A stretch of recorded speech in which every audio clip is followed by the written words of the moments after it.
Hello, welcome back. And today I have a very interactive chess game to show you. So in this chess game we have two times Hungarian chess champion, a very important chess player, Gyozo Forintos, chess grandmaster from Hungary. He was a very important, significant chess player of Hungary. And his opponent was Vasilije Tomovic, the first significant chess master from Montenegro, also an important chess player. So this chess game was played in Belgrade in 1957 from the Belgrade-Budapest chess tournament. Maybe it was played in Budapest, I'm not sure. So, okay, now let's see what happened.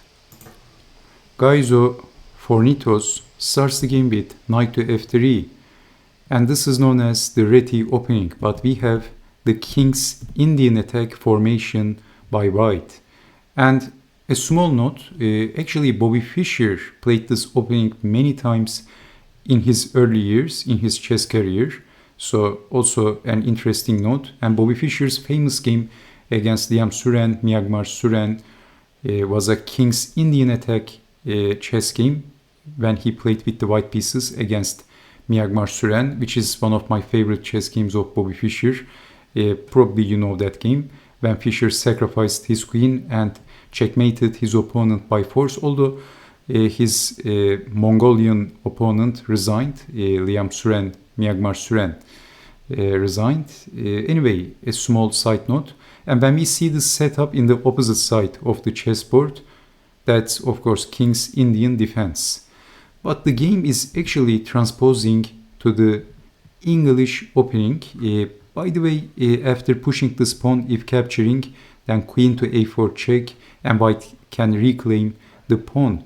But we have c6, and this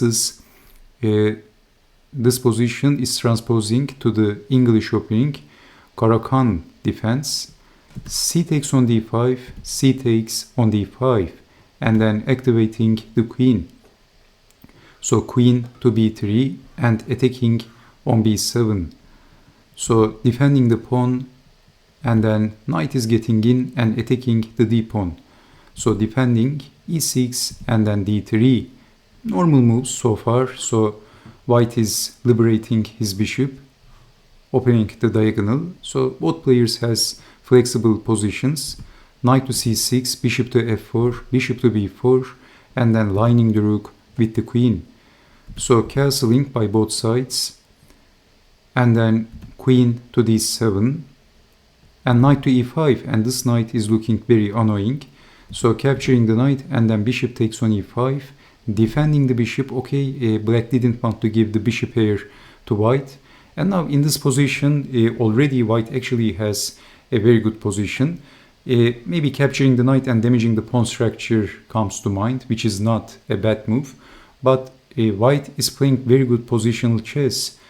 Now, even stronger in this position, Mr. Forintos played e4, and this is a very good move. Now you will see why. We have bishop to g6 actually, and this is losing a pawn. But why not simply capturing the pawn? Then d takes on e4, and can you see the problem in this position for black? So after defending the bishop, it is white to move. Now, what would you do if you had the white pieces? This could be tricky for some chess players. Maybe capturing the knight again and damaging the pawn structure comes to mind. But when you see a good move, you should try to see a better one. So can you see a better move in this position for white? White has a very strong move.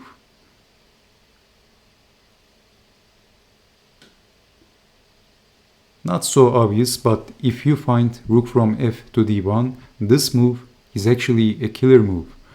Because where is the queen going? Seriously.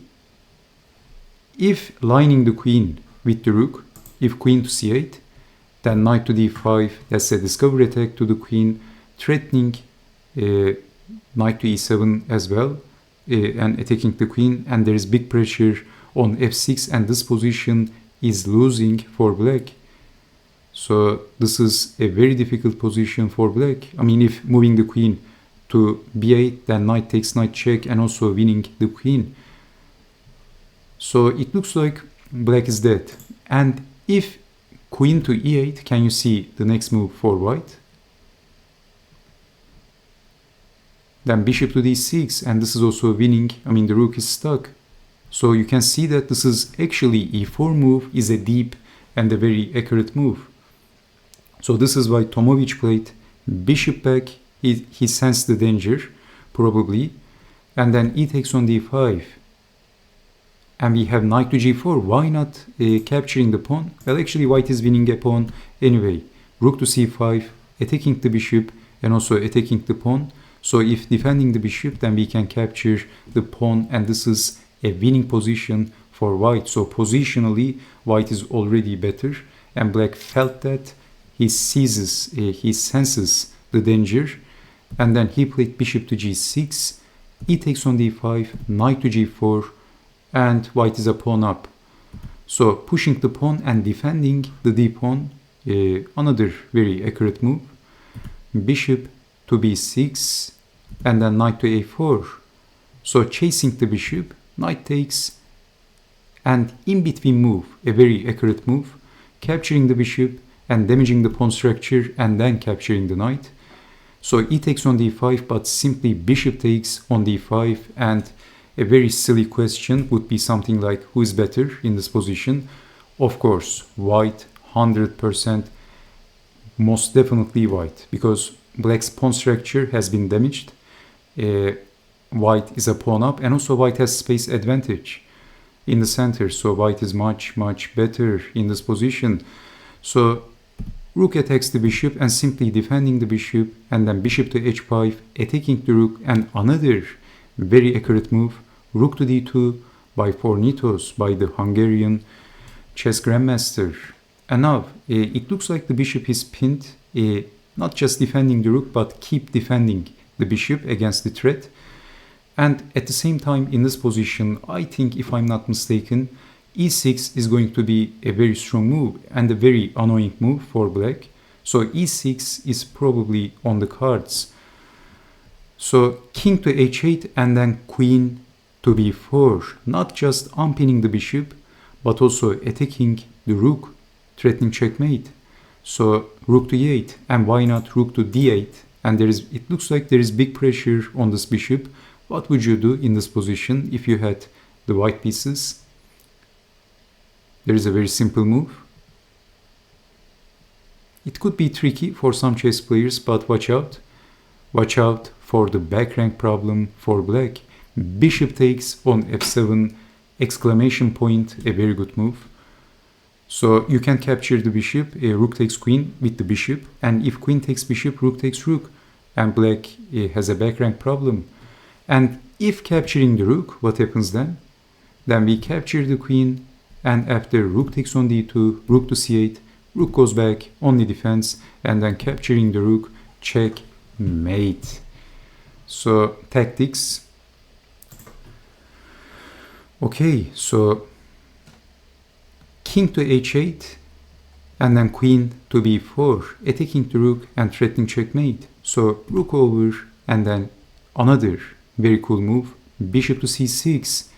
Because this is a discovery attack to the queen, there is no time for capturing the bishop, but it looks like this is pinning the bishop, no problems, capturing the rook, queen takes check, king to g2 and threatening checkmate, queen to f8. So making room for the king, but simply rook gets in, and the rook wants to say hello to the king after moving the bishop. Check, king goes up, and then capturing the bishop maybe. And also the queen can potentially get in, and this is looking very dangerous. So king to h7, and then bishop to b5, a very strong move. So this bishop is much more flexible on b5, so the bishop can be activated, and bishop to d3, checking the king, is also possible. And so the bishop is so much more active on b5, and at the same time you can see that this rook is blocked. I mean, the bishop is also blocking the rook, a multi-purpose move, a very accurate move, and also the queen can also potentially get in. So the light diagonal is also looking dangerous, so we see millions of problems in black's position. Bishop to g6, so placing the bishop in the standard diagonal, and then another very strong move, a4, so locking down the bishop, and this rook is completely neutralized, as you can see. Basically, this rook is so ineffective and it is completely neutralized. I mean, the rook just grabbed his suitcase, and then the rook went for the vacation with an airplane to the Hawaii. So the rook is out of play completely. The rook went for the vacation. The rook is in the shower. The rook is out completely. So where is the rook going? Only a7, but what is the rook is going to do on a7? So there are no safe spots for the rook. We have queen to c2. Now the thing is, even if black plays queen to e4, hoping to extricate himself and simplifying the game, queen takes queen, bishop takes queen, and then f3, and after defending the bishop, again, this rook is so ineffective and it's doing nothing. White can simply collect pawns with the rook. For example, rook to d7, and how to defend these pawn islands, and also b6 can potentially fall after rook to d6. So it looks like this position is going to be terrible potentially for black. It is going to be a terrible endgame for black if black exchanges the queens. If queen to a4, e4, exchanging everything, and you can't defend these doubled pawns, and also potentially f pawn is also looking very weak. So it would be a terrible endgame. So this is why after g4 we have bishop to e4, not queen to e4, and after king to g3, queen to b1, hoping for the best. Checking the king is maybe possible, but a very strong move. f3, checking the king, but after f3, blocking the bishop, attacking the bishop, and hiding the king, and there is no more checks. I mean, how to check the king? You can't check like this because the bishop is defending on f1. So also attacking the bishop. So, and if bishop goes back to g6, because this bishop is so powerful and defending very well, white has time to get in with his queen and threatening checkmate. So bishop takes on f3 and threatening checkmate in 2 moves. Queen to g2, king up, and then queen to h2. So it looks like who is going to be faster, but this light diagonal is the diagonal of death. Bishop to d3 check, and black must play, of course, g6, the only move, and it is white to move. What would you do in this position? So there is no time for some developing move, such as, of course, queen to f8, because white is going to get checkmated in 2 moves. So can you see the next move for white? What would you do in this position if you had the white pieces?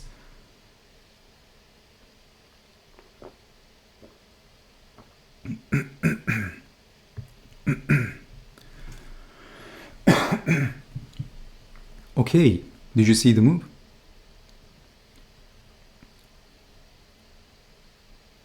Ooh, rook to h8, that's check. And actually king takes rook is the only move, because if you move the king, that's getting checkmated. That's a very simple problem, of course. So after rook to h8, king takes rook, but it looks like it is going to be basically drove by perpetual check, because king goes up and then checking the king back and forward.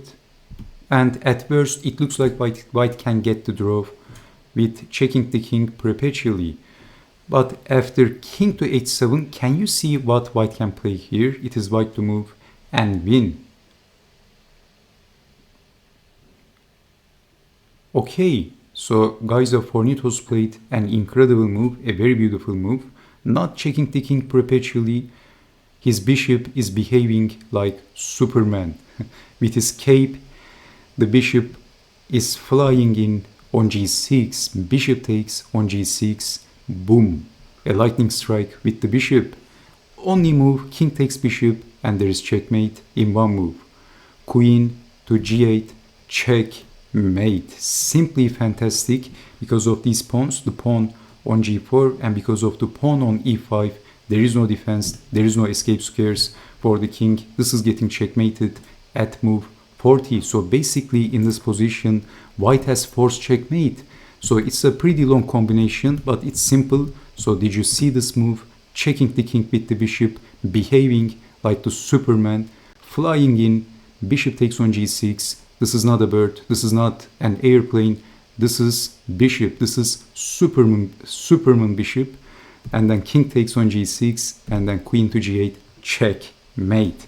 Okay, so a very interactive chess game with lots of interactive, beautiful tactical motifs. So I hope you have enjoyed watching this chess game, and I hope to see you next time with more beautiful, amazing chess games from the chess history. Just stay safe, take care, and bye bye.